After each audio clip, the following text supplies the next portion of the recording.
আজ আমি কথা বলবো ভারতের ক্রিকেট ইতিহাসে all in one the boss Rohit hitman শর্মাকে নিয়ে, যিনি ভারতের ক্রিকেটের একটা পুরো প্রজন্মকে পুরোপুরি বদলে দিয়েছেন। সৌরভ গাঙ্গুলি কিংবা মহেন্দ্র সিং ধোনিরা ভারতের ক্রিকেটকে এক নতুন রূপ দিয়ে গেছেন ঠিকই, আর রোহিত শর্মা এই প্রজন্মের তরুণ ক্রিকেটারদের কাছে এক প্রেরণা, মাইল ফলক। ক্রিকেটের যত কীর্তি আছে সব রোহিত শর্মার ঝুলিতে।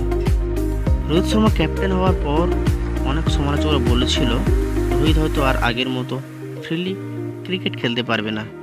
না, তা হয়নি, বরং তিনি আগের চেয়েও অনেক এগ্রেসিভ, অ্যাটাকিং ও মারকাটারি হয়ে উঠেছেন। দলকে সঠিক পথে নেতৃত্ব দিয়ে এগিয়ে নিয়ে যাচ্ছেন। বিরাট কোহলিকে ক্যাপ্টেন্সি থেকে বাদ দেওয়ার সময় যখন রোহিত শর্মাকে ক্যাপ্টেন্সি দেওয়া হয়, তখন অনেক নিন্দুকরা বলেছিল এবার রোহিত আর বিরাটের মধ্যে একটা ইগোর লড়াই চলবে। কিন্তু তারপর আমরা কি দেখলাম? বিরাট রোহিত জুটি যেন ভারতের ক্রিকেটের টু ব্রাদার্স হয়ে খেললেন। মাঠে যখন বিপক্ষে দল একের পর এক ভারতীয় বোলারদের মারছেন, তখন রোহিত ছুটে গেছেন বিরাটের কাছে, কখনো বা বিরাট ছুটে গেছেন রোহিতের কাছে পরামর্শ দিয়েছেন, আর তারপর ম্যাচ জিতে বাড়ি ফিরেছেন।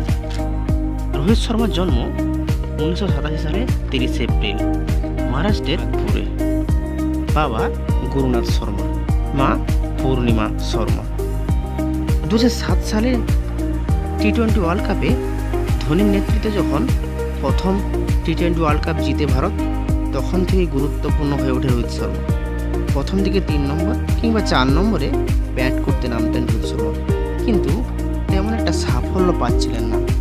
একদিন রোহিত শর্মা ধোনিকে বললেন আমি ওপেনিং করব, ব্যাস তাইতেই ধোনি রাজি হয়ে গেলেন। এটাই ছিল রোহিতের জীবনের টার্নিং পয়েন্ট। আর কোনোদিন পিছন ফিরে তাকাতেই হয় না তাকে। সালটা 2014, সবার মনে আছে। 13ই নভেম্বর শ্রীলঙ্কার বিরুদ্ধে ইডেন গার্ডেন্সে একদিনের ম্যাচে মাত্র 173 বলে 264 রান করে, তার মধ্যে 33টা 4, 9টা 6-এর একটা সাজানো গোছানো ইনিংস সবার মনে আছে। ওডিআই ক্রিকেটে তিনটা ডবল সেঞ্চুরি মালিক রোহিত শর্মা। এই কীর্তি ক্রিকেট ইতিহাসে আর কারণ নেই।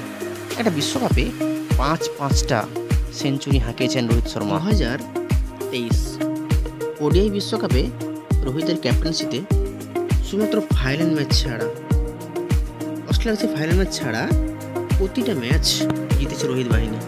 আচ্ছা বলুন তো, আমাদের দেশের সবচেয়ে কোটি খেলা আইপিএল, সেই আইপিএলে পাঁচবার আইপিএল ট্রফি নেওয়ার কৃতিত্ব শুধু রোহিত শর্মার আছে না? এবার আমি 2024 আমেরিকা ও ওয়েস্ট ইন্ডিজের মাঠে সদ্য সমাপ্ত টি-20 ওয়ার্ল্ড কাপের কথায় বলব।